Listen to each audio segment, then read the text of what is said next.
Pertemuan ini kita sambung pembahasan kita Rabu lalu. Kita masih di bagian pertama dari afatul lisan, penyakit lidah, yaitu sibuk membicarakan hal-hal yang tidak ada hubungan dan urusannya dengan kita. Kita sudah jelaskan di pertemuan lalu, di antaranya sabda Nabi SAW, min husni islamil mar'i tarkuhu ma la ya'nihi. Di antara bukti bagusnya berislamnya seseorang adalah dia meninggalkan sesuatu yang bukan urusannya, tidak sibuk membicarakan hal-hal yang tidak ada hubungannya dengan kita. Beliau justru menegaskan kepada kita bagaimana kita gunakan detik menit yang kita punya ini dengan amal-amal yang menggerakkan lisan kita mendatangkan pahala akhirat. Seluruh kalimat thayyibah itu tasbih, subhanallah, alhamdulillah, la ilaha illallah, Allahu akbar, la haula wala quwata illa billah, kemudian juga istighfar, astaghfirullah, kemudian juga sholawat. Semua ini pasti bermanfaat bagi kita. Adapun berbicara tentang hal-hal yang tidak ada urusannya dengan kita, itu pertama kita sudah menyia-nyiakan modal waktu dan kehidupan yang Allah berikan kepada kita dengan sesuatu yang mungkin hasilnya hanya nol, tidak dosa, tidak pahala. Dan umumnya ketika orang sudah terlalu banyak berbicara, dia hilang kendali sehingga dari tidak berdosa terjerumus kepada unsur-unsur terlarang. Maka Bapak Ibu jamaah semua, pertemuan ini kita kembali mengaitkan dengan yang juga sudah kita bahas di beberapa pertemuan sebelumnya, di unsur ilfah dan ukhuwah, prinsip menyatukan hati dan persaudaraan. Di sana juga masuk kita menahan diri dengan diam atau tidak berbicara ketika orang sibuk membahas saudara kita yang secara dasar tidak ada hubungan dan urusannya dengan kita. Kita pakai bahasa Imam Ghazali dalam kitab ini, fil lisan bisukut marratan wa bin nutqi ukhra. Terkait hak bersaudara di sini ada kalanya terkait dengan lidah kita dituntut untuk diam, dan ada kalanya terkait hak saudara kita dituntut berbicara. Amma sukut fahuwa ayyaskuta an dzikri uyubihi fi ghaibatihi wa hadratihi. Hak bersaudara itu adalah sebaiknya kita diam dari membicarakan atau ikut membicarakan aib saudara kita sendiri, baik waktu dia tidak ada, dia gaib dengan status digibahi, atau dia ada waktu itu.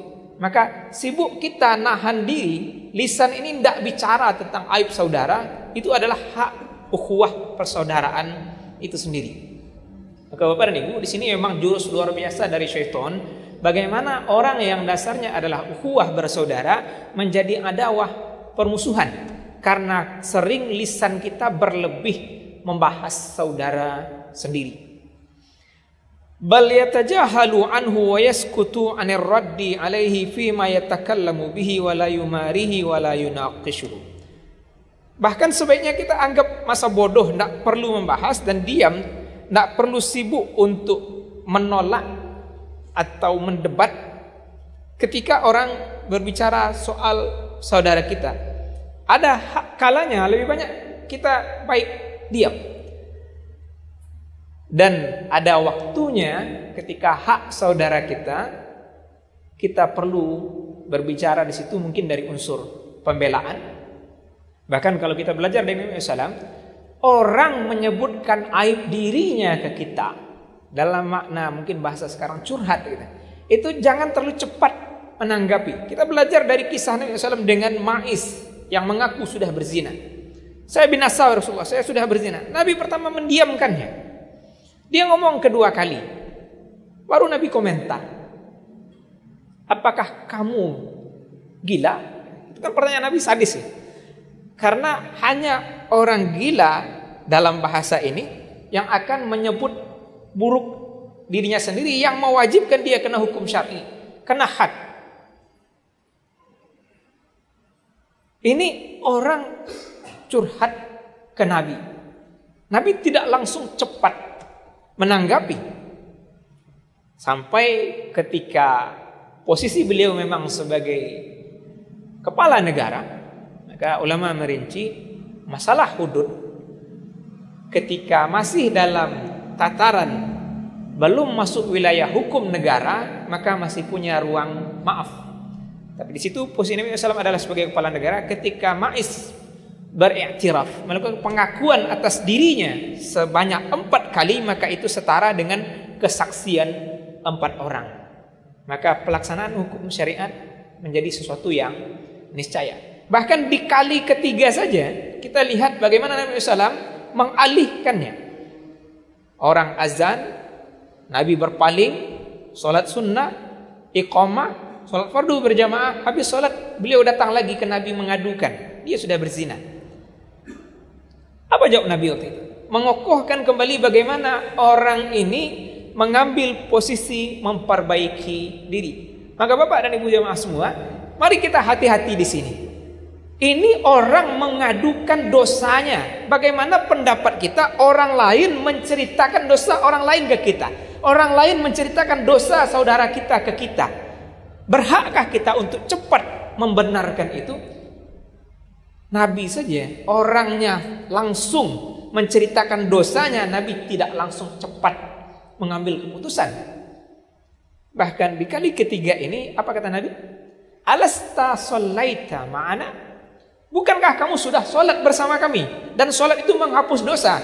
Karena pemahaman ulama tasawuf, sholat ketika khusyuk dilaksanakan maka dia adalah pintu taubat.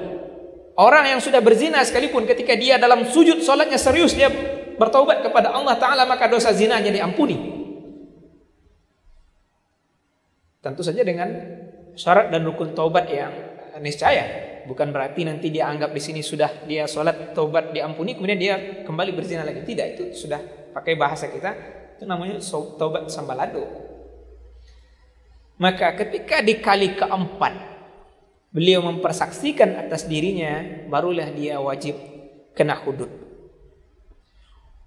Wa idza ra'ahu fi tariqin aw hajatin lam yufatihu bi dzikri ghardihi min masdarihi wa mawridihi wa la yas'aluhu anhu farubbama yasqulu alaihi dzikruhu aw yahtaju ila ay yakdhiba fihi wa liyaskuta an asrarihi allati bassaha ilaihi wa la yabussuha ila ghairihi albatta.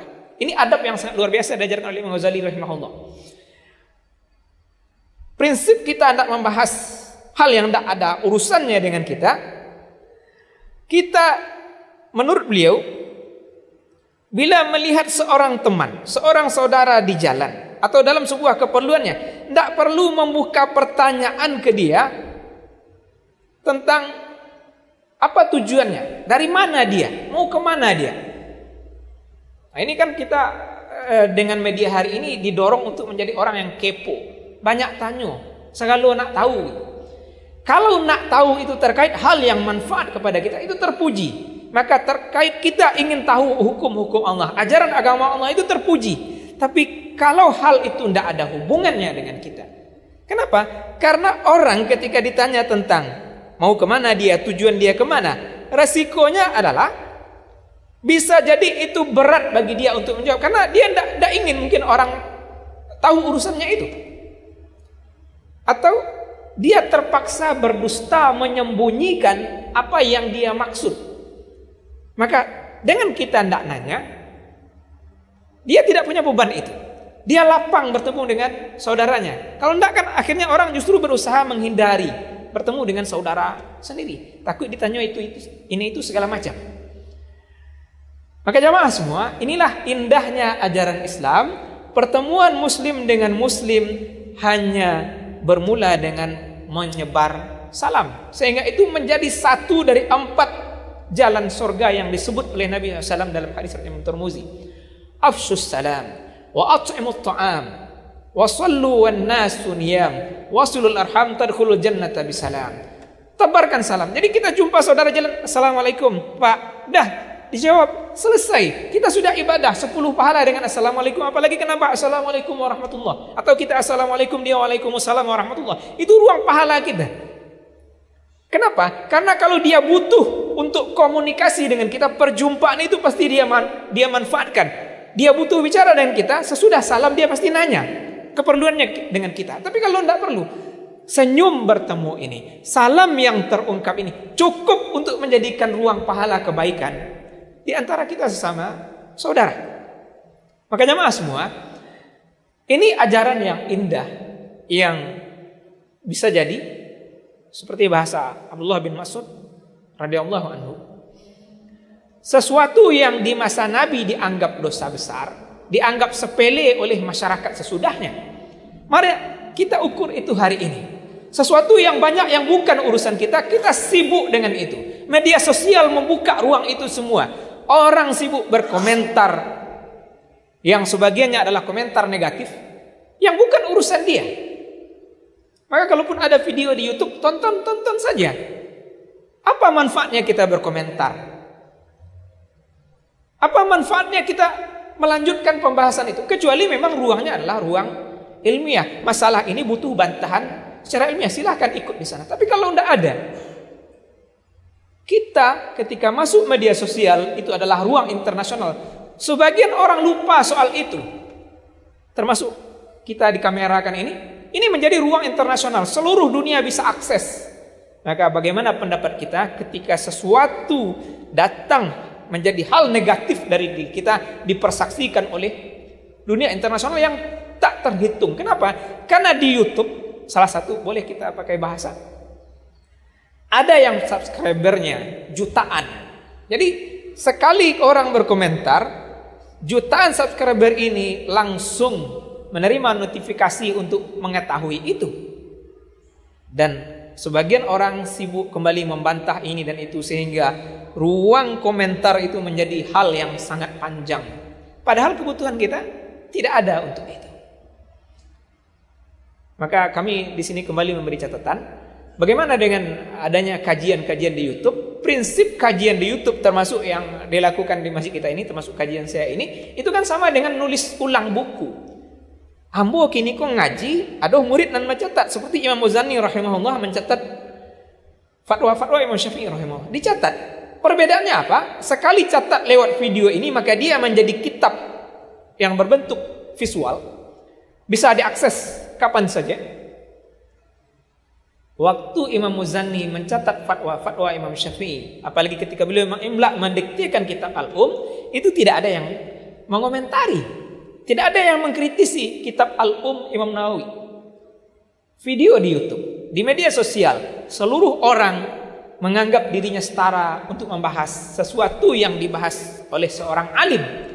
Maka mari kita kembalikan posisi diri kita sesuai dengan porsinya. Jangan melakukan kadar yang berlebih. Karena kalau sampai di hadapan Allah, Allah menganggap kita tidak layak lewat, sehingga kita layak diaudit dulu, dihisap dulu, maka kita sudah masuk dalam wilayah ancaman. Mari kita usahakan diri kita ini, Tuhan tidak bertanggung jawab gitu.